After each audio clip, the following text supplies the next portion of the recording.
Good morning. பாருங்கள், ஊட்டி மாதிரி இல்லை, எவ்வளோ பனி.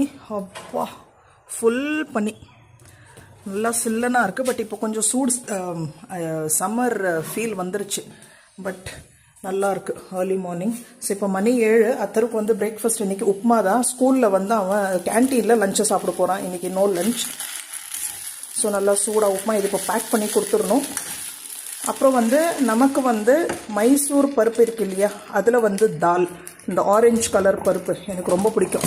ஸோ இதில் நல்லா தக்காளி போட்டு ஜஸ்ட்டு க்ரீன் சில்லிஸ் போட்டு தால் ரொம்ப ரொம்ப நல்லாயிருக்கும். சாம்பார் கூட இல்லை, ஓகேவா? தால் இது தண்ணியாக தக்காளி போட்டு வெங்காயம் போட்டு தால். இதுதான் இன்றைக்கி பிரேக்ஃபாஸ்ட்.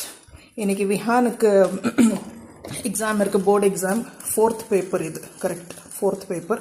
அவனும் கிளம்பணும், அவனுக்கு தோசை ஊற்றணும். ஸோ 3 விதமான பிரேக்ஃபாஸ்ட் ரெடி ஆகிட்டுருக்கு. அதுக்கப்புறம் எனக்கு ஹஸ்பண்டுக்கு இட்லி ஊற்றணும். பேக் பண்ணியாச்சு. கொஞ்சம் நட்ஸ் வித் ஆரஞ்ச். உங்கள் வீட்டில் இன்றைக்கி என்ன பிரேக்ஃபாஸ்ட்டுன்னு சொல்லுங்கள். பாய் பாய், ஹாவ் அ நைஸ் டே.